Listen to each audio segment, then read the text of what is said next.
Okay, we're learning lots today about CIRA and about net good and about the good that's happening in the community in regards to the internet. And you might take it for granted like I did before learning about all these great programs.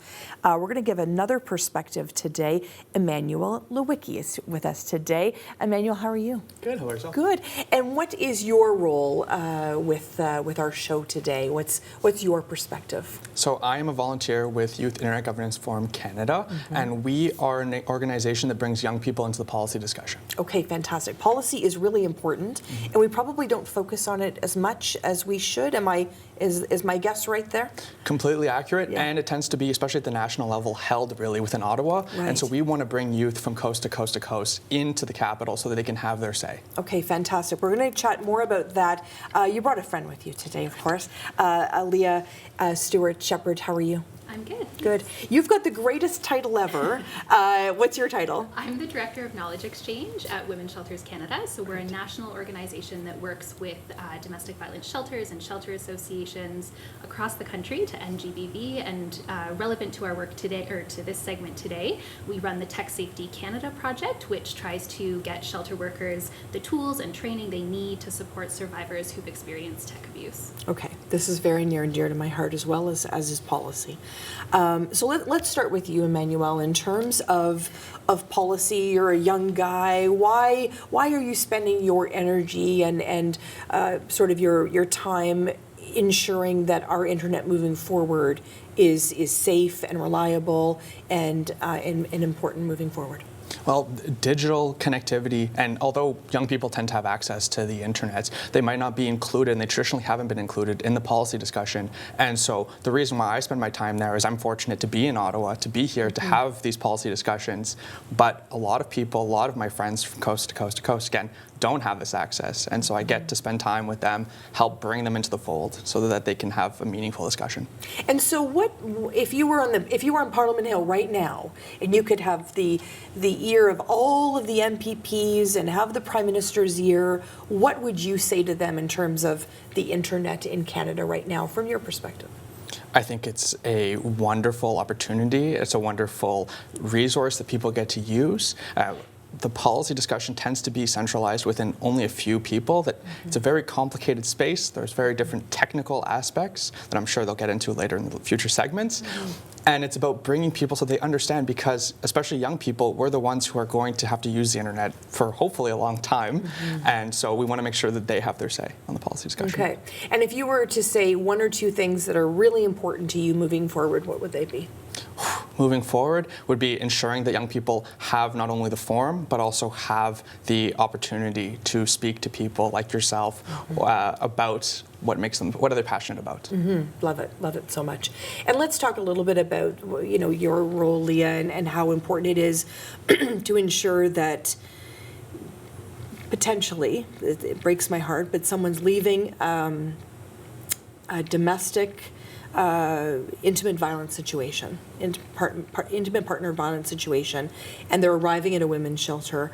You're wanting to ensure not only that the women arriving are obviously served well by the internet, but the workers are. Talk to me a little bit about that connection. Yeah, absolutely. So as we know, technology and the internet is part of every aspect of our lives now. And what happens offline, follows us online and happens online too. And that includes, unfortunately, abuse and harm and violence. And so many folks who are in an abusive relationship, who are in it or leaving it, also need to think about the harm they might have been experiencing online or through their phone or their laptop. And so when they are talking with a shelter worker or coming into shelter, we want to make sure that they're equipped to really walk them through some technological safety planning, to really think about, where might you be kind of exposed online, what are you experiencing online or on your devices, and how can we help you stay safe? And I think that is something probably that isn't on a lot of people's radar as well. Yeah. So talk to me a little bit about how important it is, my apologies, to be connected with NetGood. Yeah, it's so important. Our Tech Safety Canada project, we have dozens of resources and trainings, but we don't have ongoing operational funding. And so to have the support of an organization like NetGood really helps us stay up to date with the ever-evolving technology and make sure that shelter workers can have access to the information they need, which allows them to better support survivors. And I've noticed as well, if you go on, let's say a website for someone leaving a domestic violence situation, there's a button you can push and it takes the whole website away. How important is that? Yeah, it's super important because one of the things that can happen in an abusive relationship is that the abusive partner might be monitoring someone's activity on their computer or a phone or however they're kind of connecting. And so having the ability to look up information and resources, but also to be able to leave that site quickly or to have information about how to make sure that's not showing up in your search history or things like that is really important to allowing folks to get the information they need and find resources, but in a safe way that's not going to escalate violence or tip someone off that they might be thinking about leaving, and that kind of thing. And Emmanuel, who else is working with you on these important discussions regarding the internet with the group that you're working with? So we're about a group, I would say about 20 core members that volunteer on a biweekly basis to get this initiative off the ground. And then we have youth from across the country that come together to volunteer and to speak about what they want to see the internet be in the future. What do you want it to be? I want it to be a more inclusive place where people can continue to actively participate in it, but one that they can shape for themselves, that it's not shaped for them. Interesting. And there's just so many, I think about when we first, I remember sitting in my bedroom and the dial-up, I was mentioning a few minutes ago, the dial-up sound was awful. Things have changed a long time since I've been on the internet, and I can't imagine what it's going to be in 20 years. Is that sort of your goal to shape that next, let's say, 20 years, couple of decades? Exactly. We're trying to make sure that the people that are in their 20s right now or younger can shape it so that they're in their 40s or 50s. They have an internet that they helped shape and not one that was just given to them because they were too young to be in the policy discussion.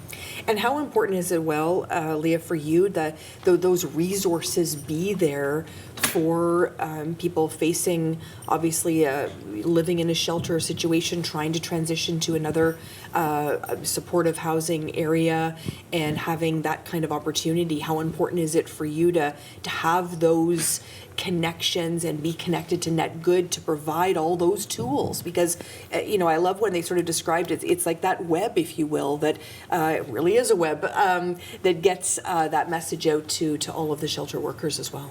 Yeah, it's so important. We know from research we've done that shelter workers, 95% of shelter workers across the country who responded to our research have supported someone who's experienced tech abuse. And so it's an extremely common form of abuse and violence. And so shelter workers need the resources to be able to support folks with that.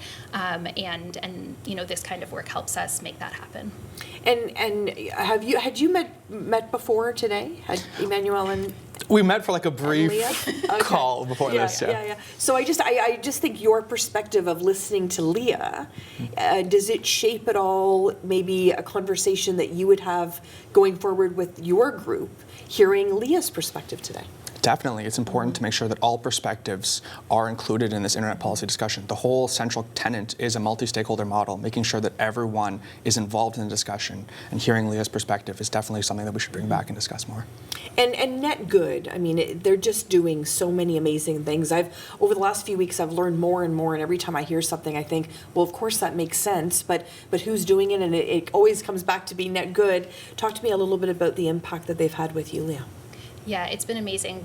With their support, we were able to develop a series of resources specifically for folks in rural, remote, Indigenous, and Northern communities who face really specific challenges around connectivity, not being able to access, devices and support in the same way, challenges around tech literacy and all of those kinds of things. And so having really accessible resources, it has been amazing. And we were really, with the support of NetGood, able to create resources that are pre-recorded. We mailed them out on USB keys.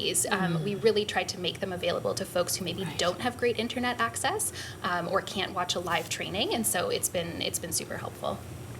And talk to me a little bit about how you started Emmanuel. How did you even find out that this was an opportunity to volunteer in this way? Sure. Fortunate that I'm in Ottawa, to be quite frank. Yeah. I knew that Innovation, Science and Economic Development Canada, so a government agency, was involved in the internet governance space, and I knew that I wanted to be involved in policy, and so I put my hat up and gradually started to volunteer more. But had I not been in Ottawa, I'm not sure I'd be here today.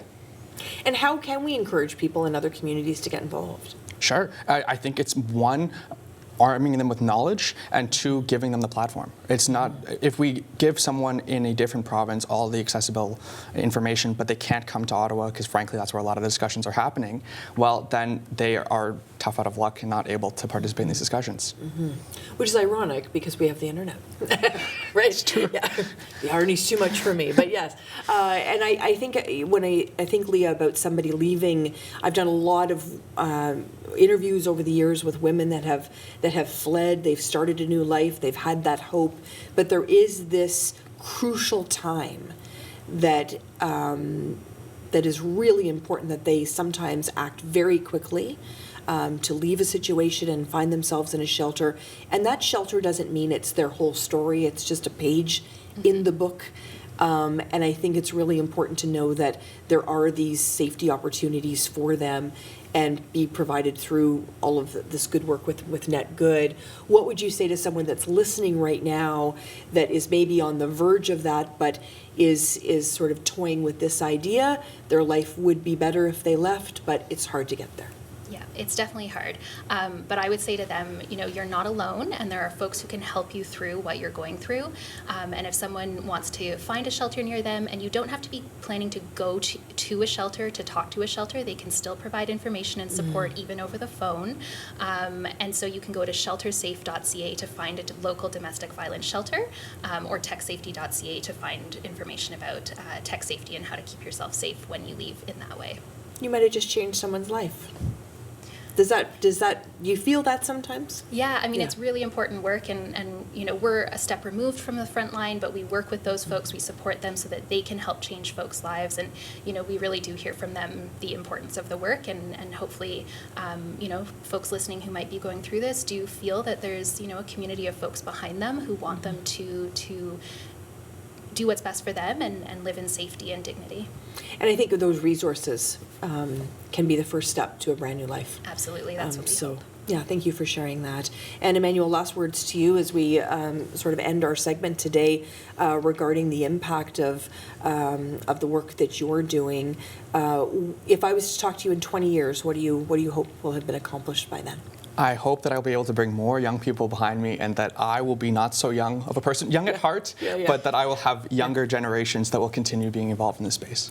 I just did the calculation of how old I would be during that interview, and we won't talk about that, Emmanuel. But I do appreciate it. What would you say to CIRA and to Net Good today? Thank you. Thank you for being not only a sponsor in terms of funding, but also in terms of morale support. Maureen has been in our corner and helping us, and so thank you for not only the funds, but also for the support. And you can do a quick thank you as well, Leah. Yeah, no, we really appreciate the support, and they're such a supportive partner, making everything so accessible and available to folks, so we really appreciate it. Wonderful. We're going to continue our conversation today regarding CIRA and Net Good and all the great work that's being done there. Thanks so much, of course, to Leah and to Emmanuel. When we come back, there's more for you on An Hour to Give.